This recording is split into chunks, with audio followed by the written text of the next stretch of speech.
오늘 아까 읽어주신 성경 본문의 말씀은 이렇게 되어 있어요. 주님께서 마지막 십자가를 지시기 전날 밤에 하신 얘기인데, 자 이제 잠시 후면은 주님 잡히셔가지고 고통을 당하셔야 되는데, 이날 밤에 몇 가지 중요한 걸 하시죠.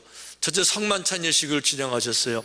떡을 떼서 주시면서 이거 받아 먹으라고, 잠시 후에 여러분들을 위해 찢기는 내 살, 바디, 플래시, 이 몸이니까 이거 먹으라고, 몸을 먹으라고 상징적으로. 그 다음에 포도주를 피라고 먹으라고 또 주시고, 그 다음에 이제 제자들의 발을 다 씻겨 주셨잖아요. 그리고 마지막 설교를 하시는데, 이제 마지막 떠나기 전 마지막 장면이잖아요. 그 설교에서 예수님이 이런 말씀을 하시는 거예요. 세상에서는 너희가 환난을 당하나 담대하라. 세상에서 너희가 환난을 당하지만 담대하라. 내가 세상을 이기었노라. 아멘. 내가 세상을 이기었노라. 한번 따라해 보시겠습니다. 내가 세상을 이기었노라. 여러분, 이 말씀이 너무 중요하긴 한데 이 말씀 좀 다뤄봐야 돼요. 이거 좀 이상해요. 왜 그런가 하면, 지금 예수님이요 세상을 이겼다고 말씀하셨는데 이거 우리에게는 없는 문법이에요. 왜 그런가 하면 아직 싸움 시작도 안 하셨어요. 아직 십자가 치신 것도 아니고, 아직 고난 당하신 것도 아니고, 잡히시지도 않았고요, 게임을 시작도 안 했는데 미래에 일들인데 과거형으로 이기언노라, 과거 완료형으로 완전히 끝난 걸로 말씀하고 계시는 거예요. 이게 우리 한국말에 없는 이스라엘 문법에 있는 얘기인데요, 미래의 사건이지만 너무 확실할 때는 과거 완료로 사용해서 미래가 확실한 것을 강조할 때 쓰는 문법이 이 문법이세요. 그러니까 아직은 십자가에 잡히시지도 않았고 고난 당하지도 않았고 싸움도 안 했는데 이기언노라, 예를 들면 이길 것이다, 미래가 아니고요 아주 과거형으로 이겨버렸어, 이렇게 말씀을 하고 계시는 거예요. 또 한 가지 중요한 거는요, 이겼노라라는 이 말은 질 것처럼 보였다는 거예요. 어차피 이긴 게임에서는요 이기고 있으니까 뭐 이긴다면 말할 거 없어요. 이긴 거니까. 그런데 남들이 볼 때는 처절한 패배로 느껴진다는 거죠. 누가 봐도 저건 진 거야, 끝난 게임이야, 아유 저건 절망이야, 안 됐네, 불쌍하네, 이렇게 완벽하게 진 게임으로 다 느낄 수 있는 상황이 된다는 거죠. 왜 그런가 하면 잠시 후면 예수님 붙잡히셔야 돼요. 붙잡히셔서 묶여서 끌려가셔야 되고요, 이 겉옷 옷 다 벗겨야 되고요, 그 맨사라대가 채찍으로 휘둘러서 온몸에 그 채찍 자국 줄로 쫙쫙 나면서 피가 터져야 되는 거예요. 이게 승리자의 모습이에요. 처절한 실패, 싸움에서 쥐고 있는 아주 무기력한 이런 모습이에요. 그걸로 끝나는 게 아닙니다. 잡혀가지고 그 나무에, 십자가에 양손과 두 발에 대못으로, 그 못도 요즘 못처럼 공장에서 깔끔하게 나오는 못이 아니라, 그 시대는 공장 기계가 없으니까 그냥 쇠 갖다가 망치로 두드려서 만든 투박한 그 못가시가 사방에 있는 그 대못 가지고 양손 양발에 푹푹푹 박혀서 뼈가 으스러져서, 그래서 십자가에 못 박혀서 6시간 동안이나 신음하시고 절규하시고 마지막에 축 늘어져서 죽은 이 모습이 이기는 사람 모습이에요. 남들 바라볼 때는 다 끝난 게임이에요. 이미 끝나도 한참 전에 끝난 거예요. 그걸로 끝난 것이 아니라 그 시신 내려가지고 무덤 동굴에다가 갖다가 이제 그 안치하고, 무덤 동굴 문까지 큰 돌멩이로 남자 혼자 구릴 수 없는 장정 많은 사람이 필요한 그런 돌 가지고 콱 막아놓고 끝냈는데 누가 그를 승리했다고 보겠어요? 그러니까 예수님이 이런 말씀하시는 거예요. 봐, 그런 상황을 앞으로 아직은 모르지만 그 보게 될 텐데 누가 봐도 진 걸로 생각할 거야. 그런데 그거 아니야, 진 거 아니야, 내가 모든 걸 다 이기었노라, 내가 이겼어. 왜요? 주님은요 당신이 부활하셔서 그 무덤 문을 열고 걸어서 나오시길 본인이 확실하게 알고 계시기 때문에 제자들에게 이렇게 말씀을 해주신 줄로 믿습니다. 하지만 이거는 주님은 알지만 제자들은 무슨 말인지 이해가 안 되잖아요. 잠시 후에 벌어질 일로도 전혀 감이 잡히질 않고 이게 좀 무슨 얘기인가 전혀 모르니까 주님께서 몇 가지 추가해서 이렇게 설명하셨어요. 보라, 너희가 다 각각 제 곳으로 흩어지고 나를 혼자 둘 때가 온다. 한 번도 주님을 혼자 둬본 적이 없습니다. 뿔뿔이 흩어져 본 적이 없어요. 그런데 너희들이 얼마나 겁먹었는지, 얼마나 무서웠는지, 그냥 출행랑 그냥 걸음만 나살려라 다 도망갈 때가 이제 금방 온다. 그 제자들이 밥 먹고 앉아있다가 우리가 도망간다니 이게 무슨 얘기야? 이해가 안 되는 거죠. 거기다가 주님이 이렇게 말씀하셨어요. 지금은 너희가 근심하나 내가 다시 너희를 보리니 너희 마음이 기쁠 것이요 너희 기쁨을 빼앗을 자가 없으리라. 자, 곧 너희가 이제 근심하게 될 거라는 거죠. 왜? 주님 잡히실 테니까 다들 불안하고 근심하고 도망가잖아요. 그런데 다시 너희를 보리니, 이거 뭘 말하고 있어요? 부활한 다음에, 애프터 부활이에요. 부활 다음에 다시 만나게 될 때는 너희 마음이, 기쁨이 얼마나 큰지, 기쁨이 지금 너무너무 큰 거예요. 너무 크기 때문에 그 기쁨을 빼앗을 자가 없으리라. 여러분, 기쁨이요 너무 크면 시시한 자근을 당한다고 여러분 넘어지지 않는 거예요. 예를 들어 말하면 어떤 사람이 돈을 많이 벌었어요. 수백억의 돈을 벌었어요. 돈이 그 많은 사람인데요, 뭐 지나가다가 자동차 건드려가지고 찌그러졌다고 화내겠어요? 이 마음이 막 너무 벅차 기쁨이 있으면요, 그런 사고 몇 개 나도요, 저까지 내가 돈이 얼마인데 지금, 어떤 일을 당해도요, 내가 기쁜 이 감격을 빼앗기지 않는 것처럼 어떤 것도 너희들 마음의 기쁨을 뺏어갈 수 없을 정도로 충격적인 기쁨, 뭐 입이 딱 벌어질 정도가 아니라 너 인생의 눈이 확 열려져 가지고 감당이 안 되는 어마어마한 생명의 근원을 만나면서 일어나는 그 서프라이즈, 놀라며 충격적 기쁨 때문에 어떤 사람도 그 기쁨을 빼앗아갈 수 없는 거 너희들이 경험하게 될 거야. 그러면서 거기다 이렇게 또 말씀을 덧붙이십니다. 조금 있으면 너희가 나를 보지 못하겠고 또 조금 있으면 나를 보리라. 무슨 얘기인가 하면요, 예수님은 이제 당신이 잡히셔서 고통을 당하는 그 모든 시간들을 조금이라고 표현했어요. 조금 있으면 못 보시고 조금 있으면 보리라. 그러니까 앞으로 3박 4일 동안에 그 고통, 십자가, 무덤의 어둠, 추움, 이 모든 과정, 지독한 고통의 시간들을 잠깐, 금방, 잠깐이라고 설명을 하는 거예요. 베드로도 그렇게 얘기를 해요. 베드로서는 초대교회 로마 황제가 기독교인 핍박할 때 핍박당한 성도들에게 믿음으로 이겨냅시다 라는 목적으로 쓴 성경이잖아요. 거기서 이렇게 말해요. 너희를 부르사 자기의 영원한 영광에 들어가 계신 이가 잠깐 고난을 당한 너희를 친히 온전하게 하시며 굳건하게 하시며 강하게 하시며 터를 견고하게 하시리라. 여기 보면요, 잠깐 고난을 당한 너희를, 핍박당하는, 고통당하는 순간들을 잠깐이라는 말로, 잠깐, very minute, 잠깐, one moment, 잠깐으로 설명하고 있는 거예요. 여러분, 이 잠깐이라는 말도 좀 이렇게 살펴볼 필요가 있어요. 잠깐이라는 말은 아프지 않다 이런 말은 아니에요. 하지만 잠깐이라는 말은 짧다, 길지 않다 이런 말이 거기 표현되어져 있는 거예요. 중요한 거는 고난이 다 그렇다는 거예요. 고난 당할 때는 너무 긴 것 같고 안 끝날 것 같은데 아니요, 고난이라고 하는 거는요 다 끝이 있다는 거죠. 그러니까 잠깐이라는 말의 두 번째 의미는, 잠깐이라는 두 번째 의미는 끝이 있다는 거예요. 잠깐이라는 말은요, 시작과 마지막에 있는 요거 한 텀이기 때문에 금방 지나간다. 그러니까 고난을 당할 때 뭘 해야 돼요? 이거 금방 지나간다. 보세요, 고난을 당하는 시간이 긴 것 같아도 인생을 전체를 두고 보세요, 별로 길지 않아요. 다른 말을 해볼까요? 인간 자체가 길지 않아요. 우리 인간의 삶이라고 하는 게 긴 것 같아도요 금방 지나가고요, 금방 늙어지고. 우리 아까 어린애들 이 시간을 이해할 때 그 아이들은 시간이 안 가니까 인생이 한 1000년, 한 10,000년쯤 사는 이런 개념을 가지고 있을 거예요. 영원한 것처럼 느낄 거잖아요. 하지만 우린 다 알죠, 시간이 얼마나 빨리 갔는지. 그러니까 인생 자체가 절대 긴 게 아니기 때문에 고난도 금방 지나가는데, 우리는 고난의 순간에 섰었을 때 조금 더 견뎌야 되는데, 조금 더 인내하고 참아야 되는데, 이거를 못 참고 흔들리고 넘어지고 절망하는 일들이 얼마나 많이 있어요.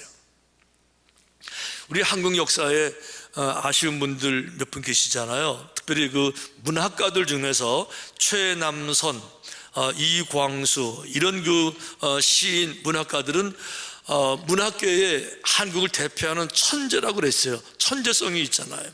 근데 이분들이 본래는 애국자였고 독립운동을 한 분들인데, 나중에 그만 이제 그 변절을 해서 일본 사람 편에 붙어서 이제 매국노가 됩니다. 결국은 못 버텼어요. 근데 언제 분들이 변절했는가 하면, 최남선 씨는 1941년도에 이분이 톨스토이 작품을 한국말로 처음 번역해서 우리 한국 사회에 알린 분이거든요. 이분 1941년도에 변절했고, 이광수 씨, 이번의 소설은 뭐 주옥 같죠. 우리 문화를 대표하는 분인데, 이분은 1944년도에 변절했어요. 우리 언제 해방됐죠? 1945년도에 해방이 됐어요. 그래서 너무 안타까운 겁니다. 이분들에게 이렇게 말해주고 싶어요. 아니, 1년만 더 참으시지, 몇 년만 참으면 될 것 가지고 그걸 못 참아서 변절하셨습니까? 이렇게 말해주고 싶은데, 아마 그분들은 이렇게 대답을 할 거예요. 무슨 소리입니까? 우리 30년이나 참았습니다. 너무 힘들었어요. 끝이 안 오는 줄 알았습니다. 아니, 이걸로 끝난 줄 알았습니다. 절망이라고 느꼈어요. 그래서 우리가 바뀐 겁니다 라고 항변하겠지만, 그 항변을 듣는 모두가 알아요. 그래도 아쉬워요.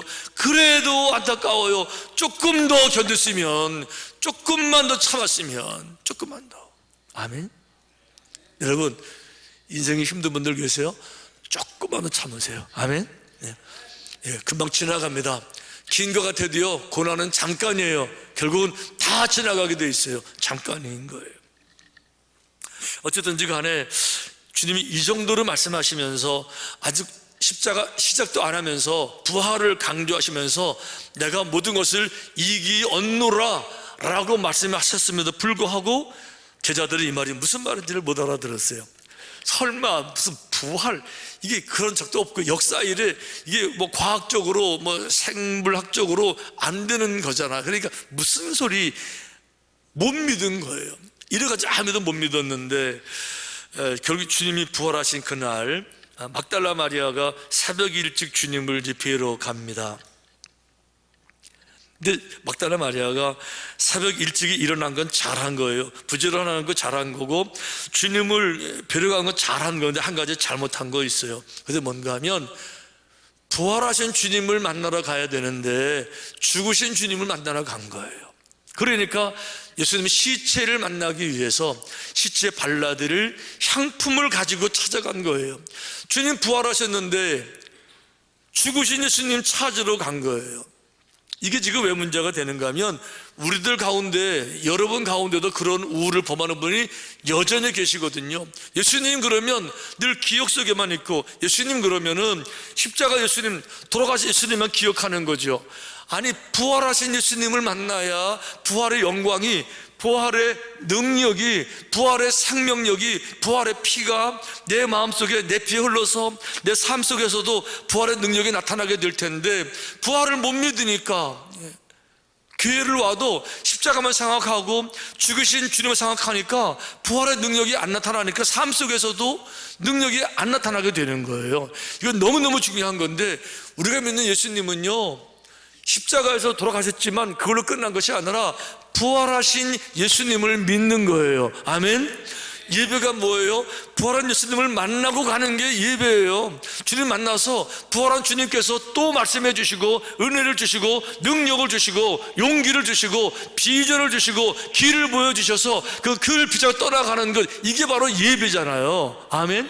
이런 경험들을 우리 가운데 얼마나 많이 있어요. 그러니까 부활한 예수님을 정말 만난 사람들은, 모든 사람들이 다 안 된다고 그래도요, 안 되는 게 아니에요. 안 되는 게 아니고, 아니, 주님이 안 계셔야 안 되는 거지요. 부활한 주님이 계시는데 어떻게 안 된다는 말이 나오겠어요? 죽음에서도 이기신 분이 무엇이 불가능하시겠어요?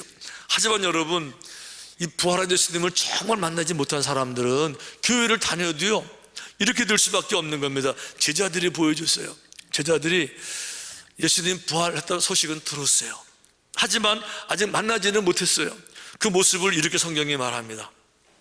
이날 곧 안식 후 첫날 저녁 때에, 부활할 그날 저녁이에요, 제자들이 유대인을 두려워하여 모인 곳에 문들을 닫았더니, 예수님을 믿어도 죽으신 예수님을 만나는 사람들은요 이 제자들처럼 그 마음에 두려움이 안 떠나요. 두려움, 그 마음에 근심이 있어요.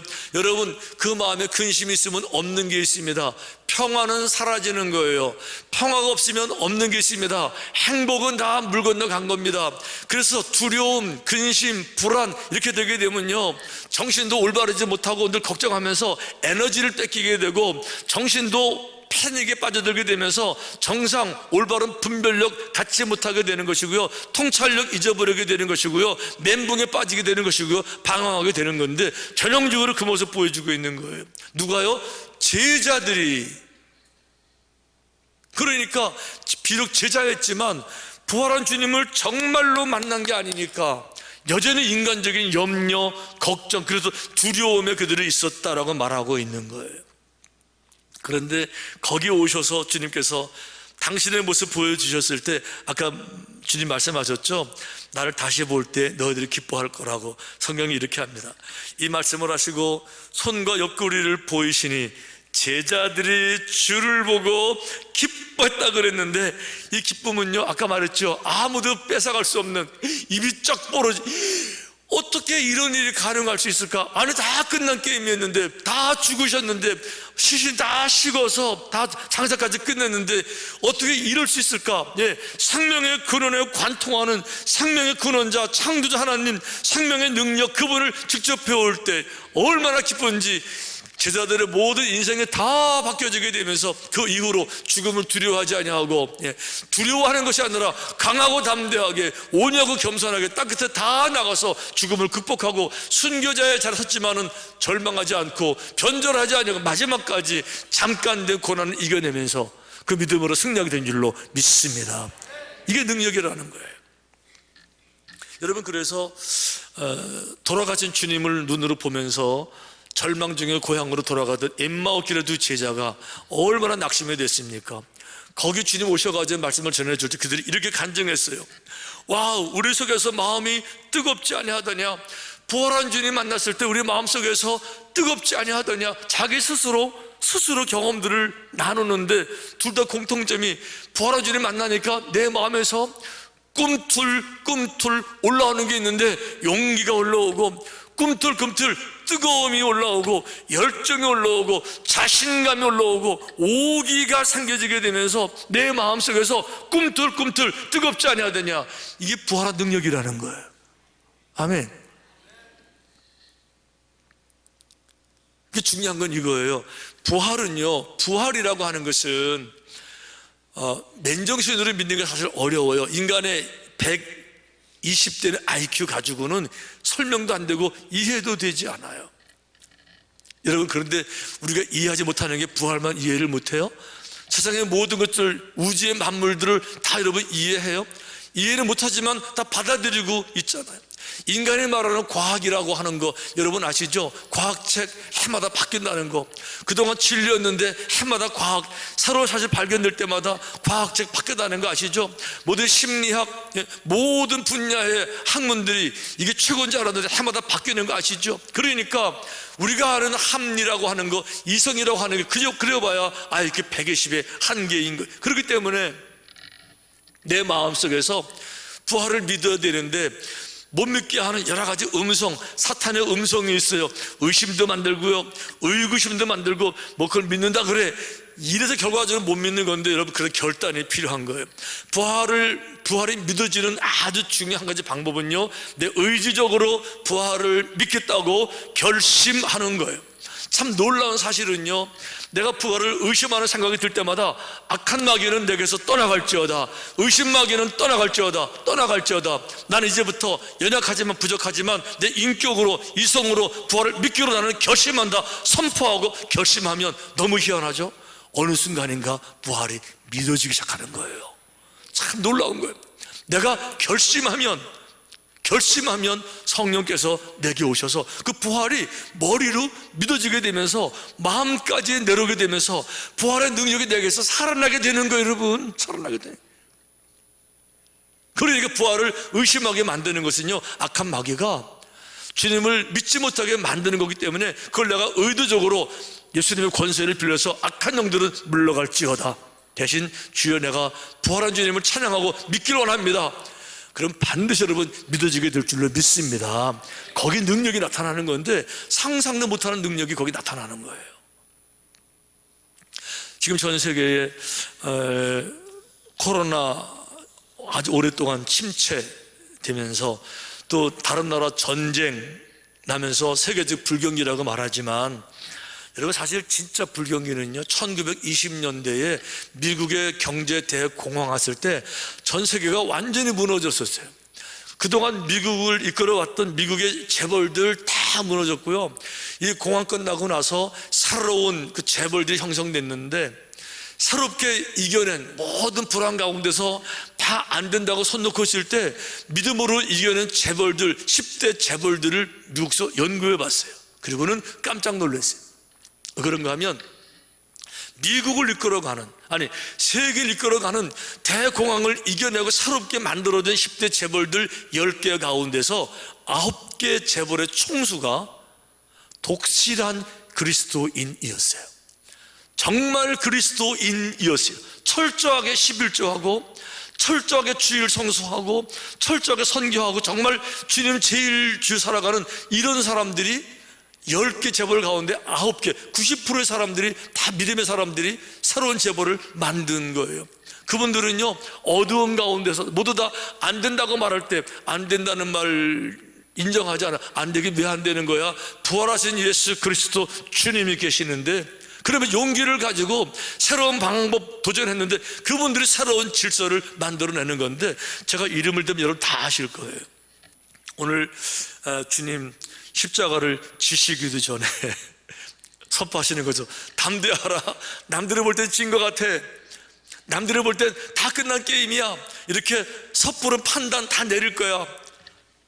사람들은 부활을 방해하기 위해서 혼자 열지도 못하는 큰 돌멩이 갖다가 문을 꽉 막아버렸고, 로마 황제가 자신의 권력으로 이름을 사용해서 임봉했기 때문에 그 돌을 굴리기만 해도 사형에 처해지는 방해를 탁 막아놨고, 로마 병정들이 창을 들고 칼을 들고 지키고 수없이 지키고 이렇게 방해하니까 다 끝난 게임 같지만, 그거 아니야? 걱정하지 마. 그런 걸로 지는 거 아니야. 하늘이 울리고 땅이 울리면, 하나님이 땅을 흔들면 돌은 지가 굴러갈 것이고, 문은 저절로 열리게 될 것이고, 사람들 다 기절할 것이고, 아무런 문제 없이 주님 걸어서 뚜벅뚜벅 나오실 거야. 내가 모든 걸 다 이겼노라. 할렐루야. 부활의 능력입니다. 이런 사람들 누가 말릴 수 있어요? 그런 사람을 누가 해방할 수가 있습니까? 그러니까 사도행전에 반복된 얘기지만 세상의 관원들이 이 사람들을 어찌할까? 어떻게 해도 넘어지지 않고 어떻게 해도 포기하지 않고, 왜요? 그 속에 꿈틀꿈틀 생명의 능력이 있는데 어떻게 방해할 수 있겠어요? 오늘 부활절 예배를 통해서 우리 함께 부활한 주님 찬양하고 있는데, 부활한 주님께서 우리 모두 다시 한번 만나주신 줄로 믿습니다. 여러분들이 말씀하실 거예요. 일어나라. 더 이상 움츠리지 마. 어둠에 숨어 있지 마. 일어나라. 들리실 거예요.